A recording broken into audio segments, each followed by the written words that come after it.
Bien, apreciados amigos, hermanos que nos escuchan en esta noche, agradecido al Señor por las bendiciones recibidas por el Señor durante toda esta semana y especialmente durante el día de hoy. Gracias al Señor por sus maravillosas bendiciones. Así que, sin demora, vamos a entrar de lleno al estudio de la palabra de Dios. Y tenemos esta noche a nuestro evangelista internacional, el doctor Saúl Rivera, que nos va a trazar el tema titulado Intercediendo en las tormentas. Así que vamos a escuchar la palabra de Dios esta noche.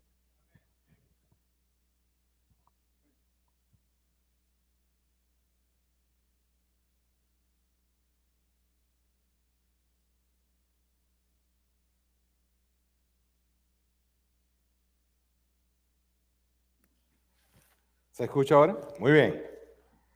Muchas gracias, Pastor Pérez. Gracias a todos los presentes. Gracias a todos los que nos acompañan a través de las distintas plataformas en las redes sociales. Anoche nos llegaron noticias de personas en diversos países, Puerto Rico, Venezuela y otros tantos países más, República Dominicana, si no estoy mal. Gracias a todos los que nos ven y nos escuchan en esta hora. Aquellos que también nos sintonizan a través de Estéreo Adventista, gracias a todos por estar esta noche con nosotros. Oramos al Señor para que su bendición nos alcance a todos en esta hora y que podamos todos juntos gozarnos en el estudio de la palabra de Dios. Así que, antes de proseguir, quisiera recapitular lo que anoche hablamos. Dijimos que esta serie de temas titulados Venciendo Tormentas iban a ser temas con cada noche dos historias. Hay en la Biblia, en los evangelios, lo que yo llamo historias paralelas. Historias que están muchas veces una muy cerca de la otra y que nos enseñan cada una de esas historias a través de una comparación y contraste, dimensiones del evangelio que otras veces no veríamos. Ayer vimos dos historias, ambas contenidas en el evangelio según San Lucas, capítulo 8. Y es la historia de Jairo y su hija que estaba muriendo, así también como la historia de la mujer del flujo de sangre. No voy a predicar el sermón de anoche, pero solo a manera de repaso, y para que puedan ver y contrastar las historias. Dijimos que Jairo era un principal de la sinagoga. La mujer era una mujer marginada por la sociedad. Jairo, su nombre significaba gozo. De la mujer no tenemos ni siquiera su nombre. Jairo vino públicamente a pedirle a Jesús que fuera a su casa. La mujer vino a escondidas para tratar de tocar el manto de Jesús. Jesús levanta y toma de la mano a la hija de Jairo que había fallecido. La mujer toca el borde del manto de Jesús y es sanada. Tal vez el paralelo más interesante que veo en esa historia es que la niña tenía 12 años, la hija de Jairo, y aquellos últimos 12 años en la vida de Jairo habían sido de felicidad, de alegría. La Biblia dice que era su hija única. Así que esta hija era la esperanza de que Jairo tuviese algún heredero en el futuro. Pero los mismos 12 años habían sido 12 años de dolor, de tristeza para aquella mujer con el flujo de sangre. Y así, comparando estas dos historias, vemos que no importa cuál sea nuestra situación, la solución para todos nuestros problemas es una, y se llama Cristo Jesús. Porque en ambos casos Jesús trajo salvación, sanidad y liberación a cada una de estas personas. Amén. Y hablamos de esa palabrita griega, sozo, que se traduce como salvación, pero puede traducirse también como sanidad y puede traducirse también como liberación. Y dijimos que cuando Jesús llega, hay salvación, hay sanidad, hay liberación. Si estás a punto de perecer, Jesús es tu Salvador. Si estás enfermo del cuerpo, de la mente o del espíritu, Jesús es tu sanador. Y si estás atrapado por alguna situación, algún pecado, alguna adicción a la que no puedes vencer, Jesús es tu libertador. ¿Cuántos dan gloria a Dios? Hoy tenemos dos historias paralelas, ¿verdad? Dos historias que nos ayudan a ver verdades preciosas acerca del Evangelio. Los invito, por favor, al Evangelio según San Marcos en el capítulo 1, versos 29 al 31. Allí aparece la primera historia. Marcos 1, 29, 30 y 31. Antes de leer, una última acotación, y es que ayer definimos que las tormentas, cuando hablamos de tormentas, son los problemas que emergen de súbito. Aquellos problemas que llegan a nuestra vida de forma inesperada, que nos causan dolor, sufrimiento, angustia, pero que no esperábamos. Mientras que los tormentos son aquellas cosas con las que venimos a veces luchando por meses, por años, tal vez algunos por décadas, y que atribulan nuestro espíritu, y que son motivos de tropiezo y de caída muchas veces para algunos de nosotros. En Marcos 1:29 tenemos la tormenta de una mujer cuyo nombre no conocemos. Dice Marcos capítulo 1 y verso 29 en adelante: al salir de la sinagoga, vinieron a casa de Simón y Andrés, con Jacobo y Juan. Jesús se encontraba en ese momento en Capernaum. El nombre Capernaum en hebreo significa Villa de la Consolación, aldea de la consolación. Qué nombre más hermoso, ¿no es cierto? Caper, villa, aldea, y Naum, consolación. Y Jesús recién acababa de libertar a un endemoniado en la sinagoga que estaba en Capernaum. Dicho sea de paso, esta sería otra historia paralela, no la vamos a tocar en esta serie. Muchas veces hablamos de los endemoniados gadarenos porque su experiencia era pública, conocida, y andaban dando gritos y voces y andaban desnudos. Sin embargo, el de Capernaum estaba bien vestido, callados y sentados en la iglesia. Así que a veces hasta los demonios vienen a la iglesia. Perdonen que lo diga así, pero es la realidad. Y hay a veces, lamentablemente, tenemos que decirlo con tristeza, personas que no digamos sean poseídas, pero que tal vez puedan ser utilizadas por el enemigo en las iglesias para traer división, para traer situaciones que puedan ser tristes al seno del pueblo de Dios. Pero volviendo al tema, Jesús estaba en Capernaum, ocurre esta liberación de este endemoniado, y entonces al terminar el servicio de la sinagoga, Simón, también conocido como Pedro, y su hermano Andrés deciden irse a la casa de Simón. Y se fueron allí también Jesús, Jacobo y Juan. Y dice el verso 30, y la suegra de Simón estaba acostada con fiebre. Y enseguida le hablaron de ella. No sabemos el nombre de esta mujer, solamente sabemos que era la suegra de Pedro. Obviamente Pedro era casado y aparentemente vivía con su suegra, o su suegra vivía con ellos, no sabemos. El asunto es que se puede deducir que la enfermedad de esta mujer fue una enfermedad repentina.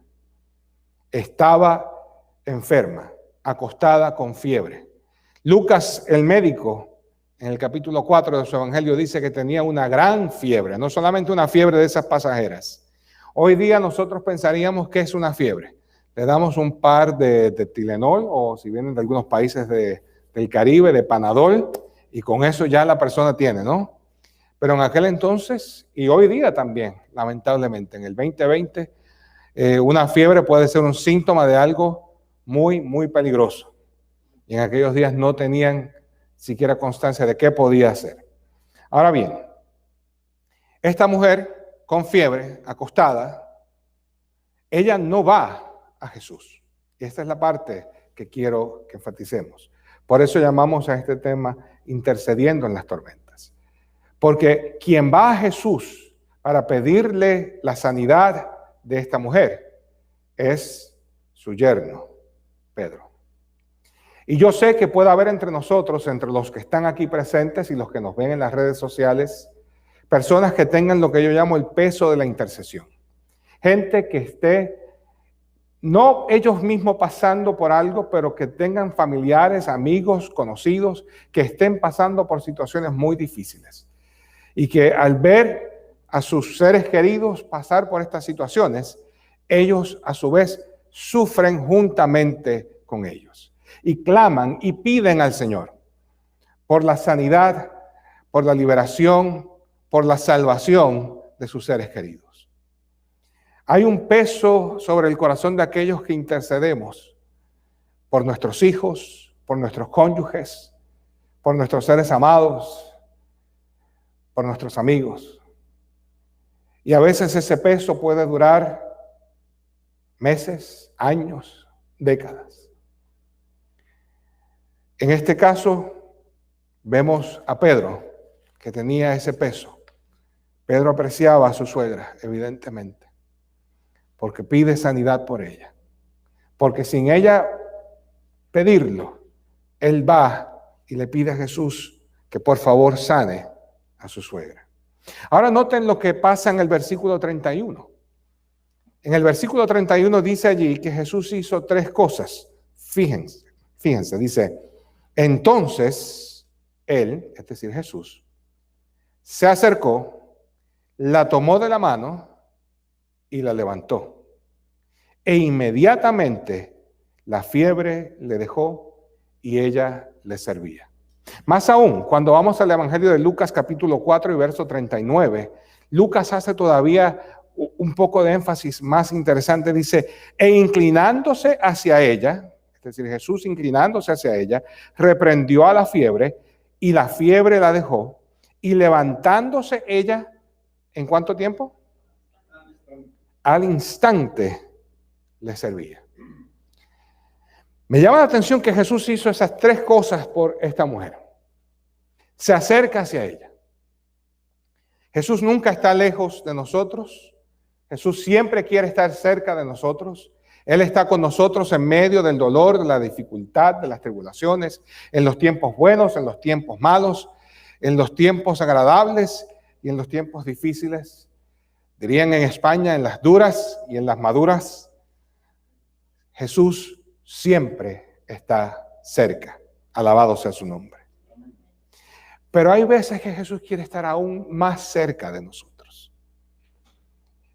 En el momento del dolor, en el momento cuando la angustia llega a nuestro corazón, en el momento cuando la enfermedad toca nuestra vida, muchas veces podemos sentir la presencia de Jesús un poco más cerca de nosotros.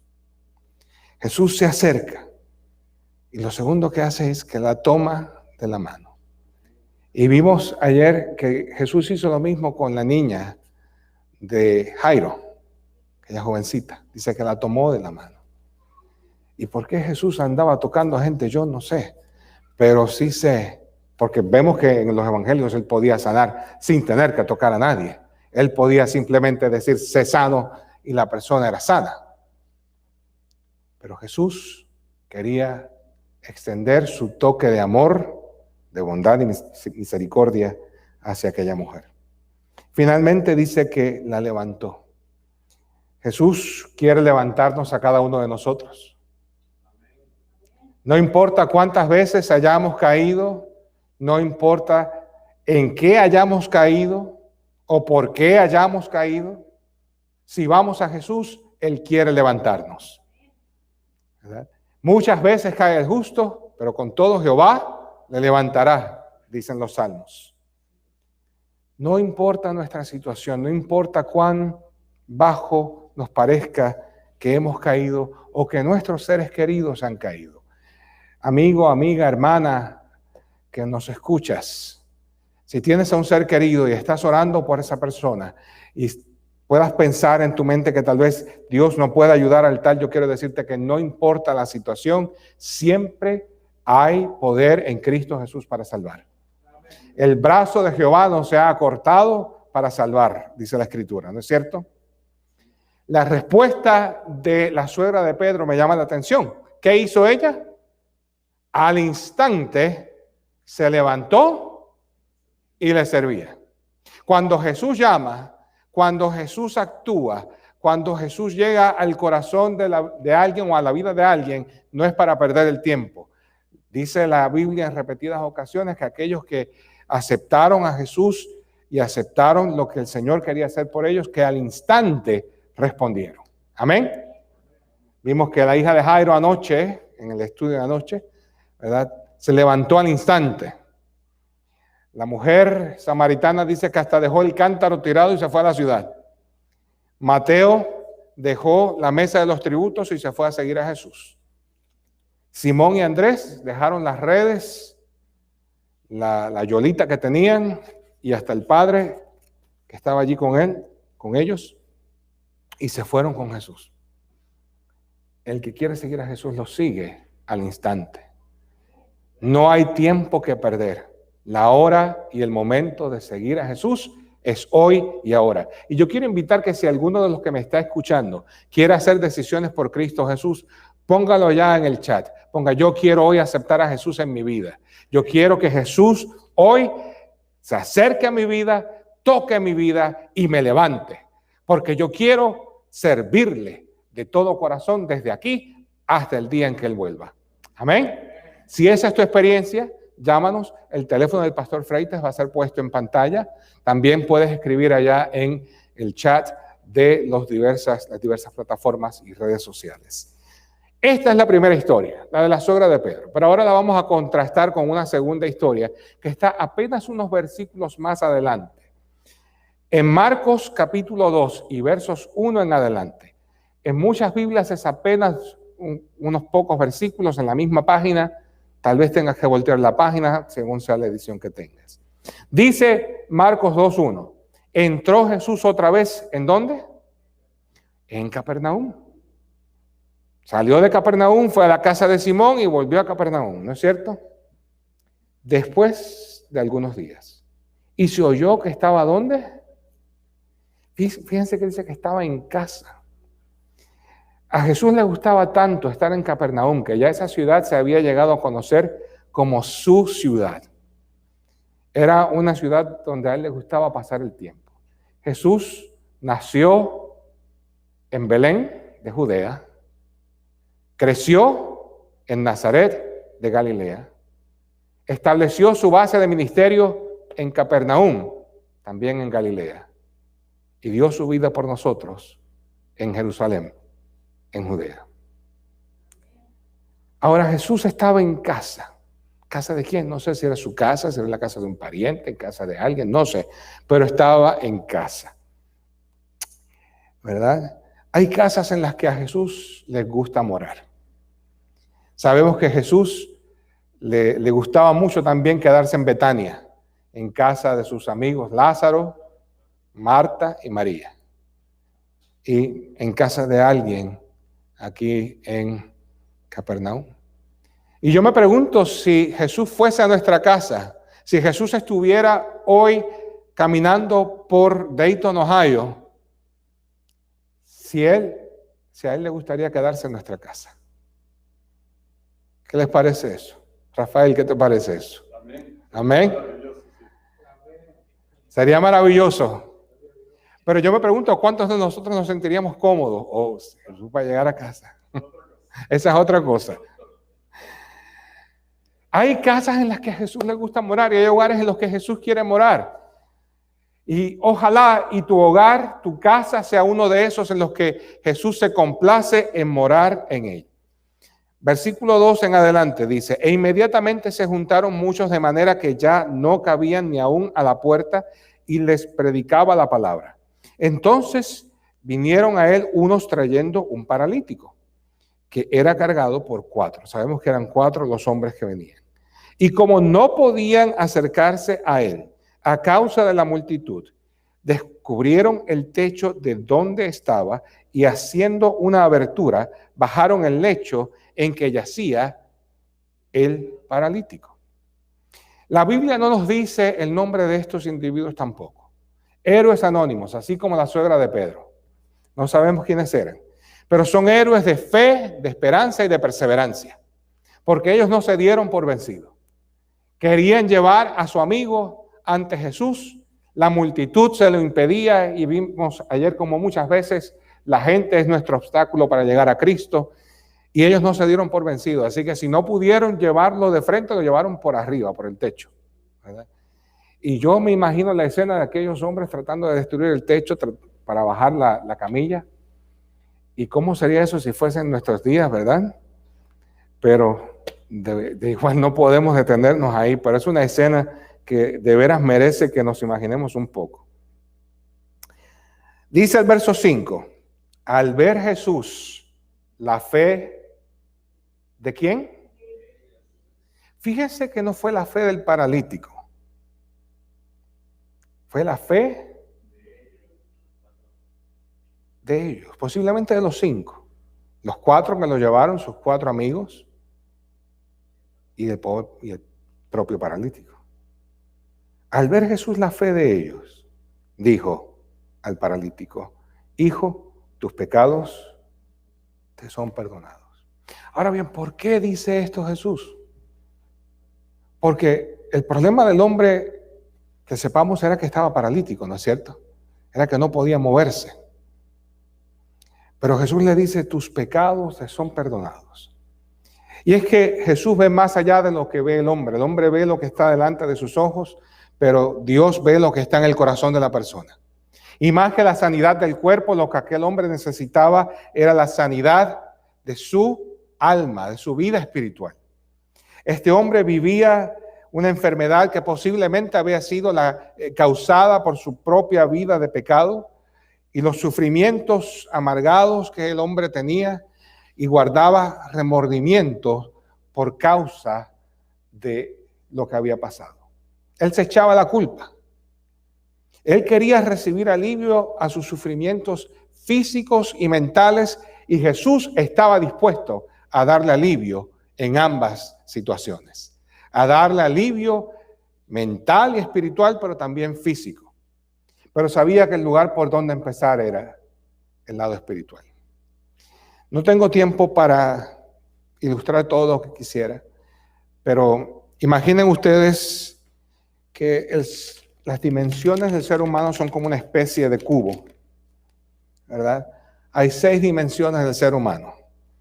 Tenemos el lado físico, mental, emocional, conductual, social y vamos a decir espiritual, que sería la base de todo, ¿no es cierto? Es un cubo. La pregunta que yo les hago a ustedes es: esto no es un cubo, es otra cosa, pero es lo más cercano a un cubo que pude conseguir. ¿Se puede dividir un cubo? Si yo le corto un pedazo a un cubo, ¿sigue siendo un cubo, sí o no? ¿Sí o no? Bueno, si le corto un pedazo al cubo, ya no es cubo. Es otra cosa, ¿verdad? Este no es cubo.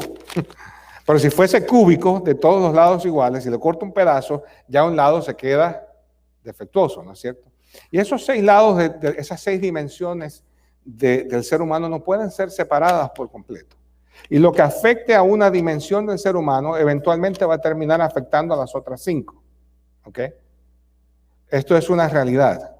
Y le hablo como pastor y como psicólogo. Entonces, si empieza un problema en un lado y ese problema no se atiende, eventualmente ese problema va a permear. Imagínense que esto estuviese hecho de esponja y el problema empieza en el lado físico, pero se va a permear hacia todas las demás áreas del ser. Así que el problema del hombre comenzó como un problema espiritual, como un problema emocional. Sentía una gran culpa, a causa de su vida pasada. Entre los trastornos mentales hay algo que se conoce como el trastorno de conversión. Y no tiene que ver nada con la conversión espiritual. El trastorno de conversión es un trastorno en el que la persona experimenta ceguera o parálisis o tal vez otros síntomas que afectan el sistema nervioso y que no pueden explicarse a través de una enfermedad o lesión física. Los síntomas generalmente comienzan repentinamente después de un periodo de angustia emocional o física o conflicto psicológico. De hecho, esto lo tomé de la página web de los Institutos Nacionales de la Salud, una de sus divisiones, que es el Genetic and Rare Diseases Information Center. Es información recién publicada. Desorden de conversión o trastorno de conversión. Es decir, alguien con un gran sentido de culpa o con un problema emocional muy grande, en vez de expresarlo emocionalmente, lo expresa en forma física. ¿Y cuáles son las dos formas más comunes del trastorno de conversión? La ceguera y la parálisis. Así que cuando Jesús ve a este hombre y le dice, hijo, tus pecados te son perdonados, es porque Jesús vio en el corazón de aquel hombre que lo mantenía atado a aquella camilla, más que sus problemas físicos, era la culpa y la angustia que él sentía por la vida pasada. Y tal vez alguno estará pensando en esta noche, tal vez esa es mi situación. Tal vez yo me siento estancado en la vida, paralizado en la vida, porque vivo con un sentido de culpa acerca de lo que ha sido mi vida hasta aquí. Porque veo mi vida, mi pasado, mi presente, y lo único que veo son malas decisiones, decisiones que me han traído tristeza, que le han traído tristeza a mi familia. Tal vez le estoy hablando a un padre, una madre que siente tal vez ese peso de intercesión, igual que estos hombres, estos amigos de aquel paralítico, que sabían tal vez de su vida pasada, pero aún así querían llevar a aquel hombre a los pies de Jesús. Y tal vez puedas pensar que ese ser querido, tal vez lo que está pasando hoy ha sido a causa de sus malas decisiones o su vida pasada. Pero quiero decirte que eso a Jesús no le importa. Jesús puede salvar, sanar y restaurar, no importa cuál haya sido tu pasado. Amén. Y estaban allí sentados algunos de los escribas, verso 6, los cuales cavilaban en sus corazones. ¿Por qué habla este así? Blasfemias dice. ¿Quién puede perdonar pecados si no solo Dios? Óigame, ¿por qué será que los críticos nunca faltan?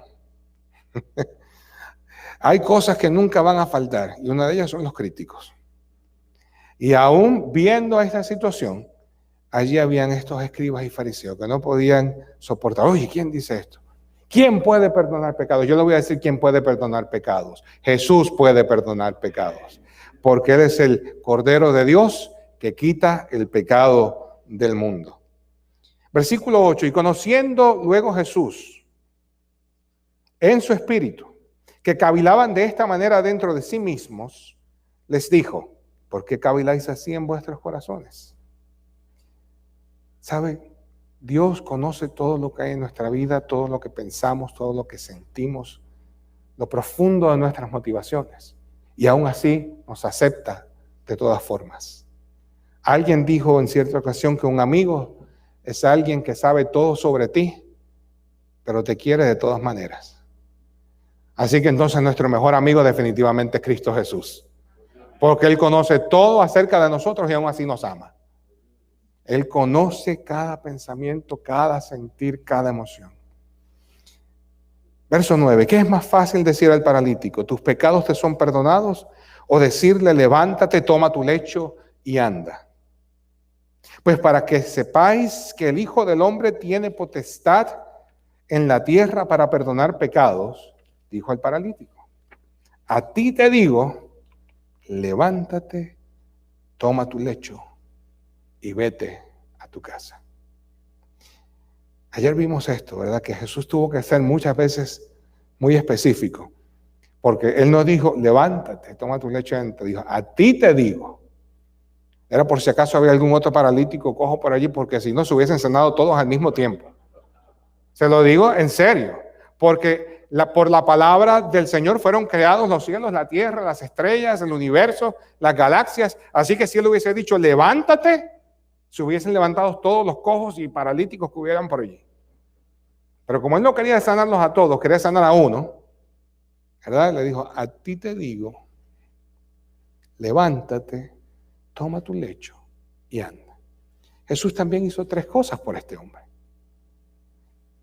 O mejor dicho, le ordena 3 cosas. ¿Cuáles son las 3 órdenes que le da? Levántate. Y yo le quiero invitar a la iglesia de Dayton Central y a todos los que nos escuchan a través de Estéreo Adventista o de las diversas páginas de Facebook y YouTube que están retransmitiendo esta campaña. En el nombre del Señor, levántate. Si estás caído, si has tropezado, si han habido dificultades en tu vida y te sientes desanimado, en el nombre de Cristo Jesús te invito, levántate.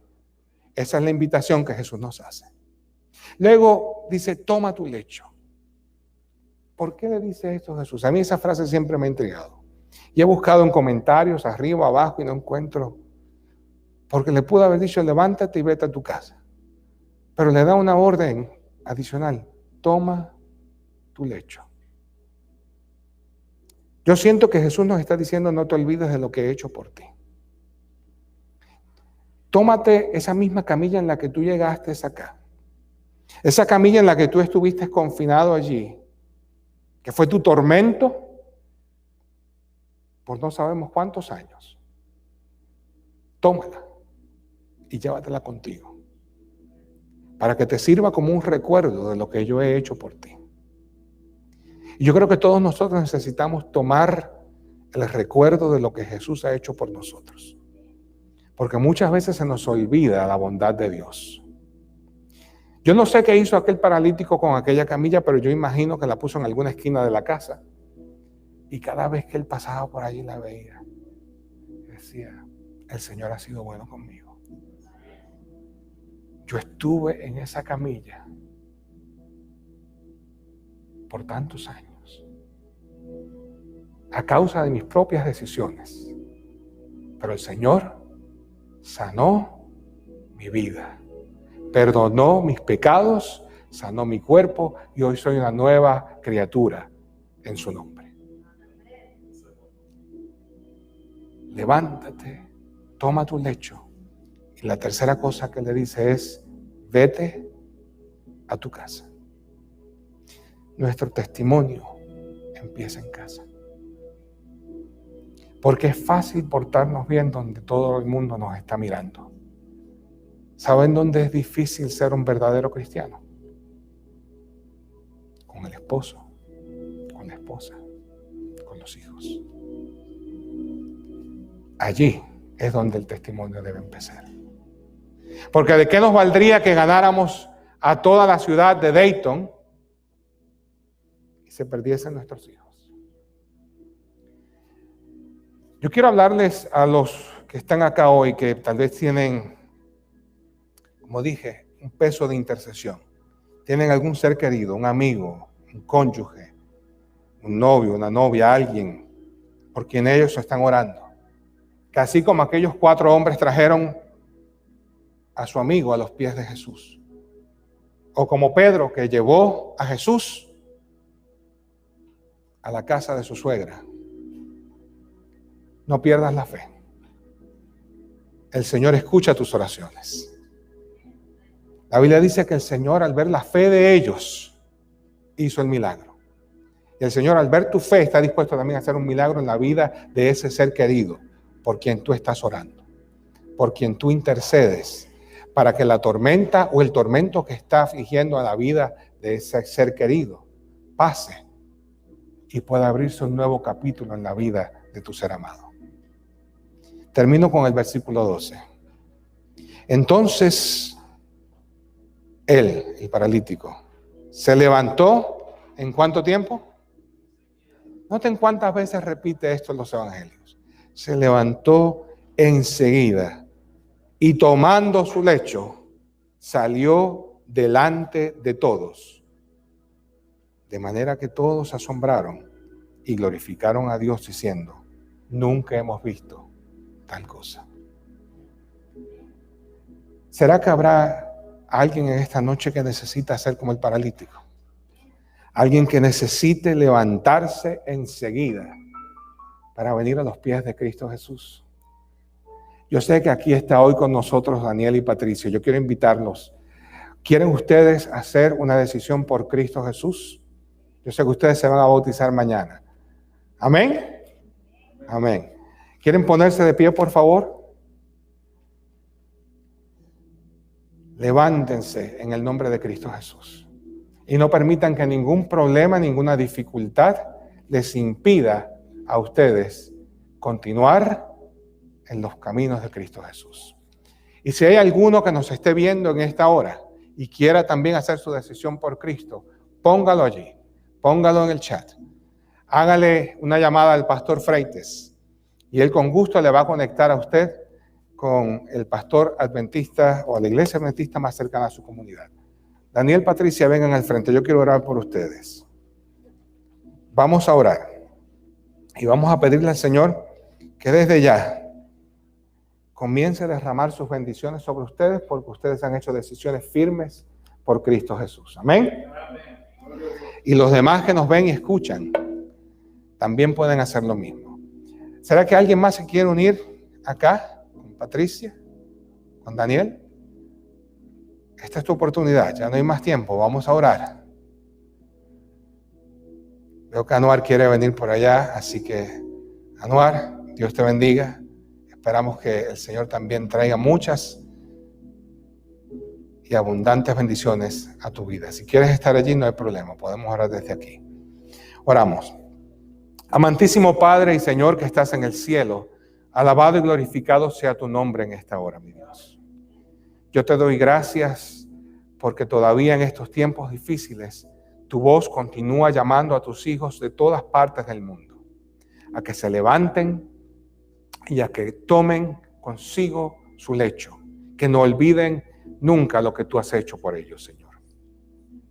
Te pido que tú bendigas a Patricia, te pido que tú bendigas a Daniel y que a ambos, Señor, derrames tu Espíritu Santo desde ya.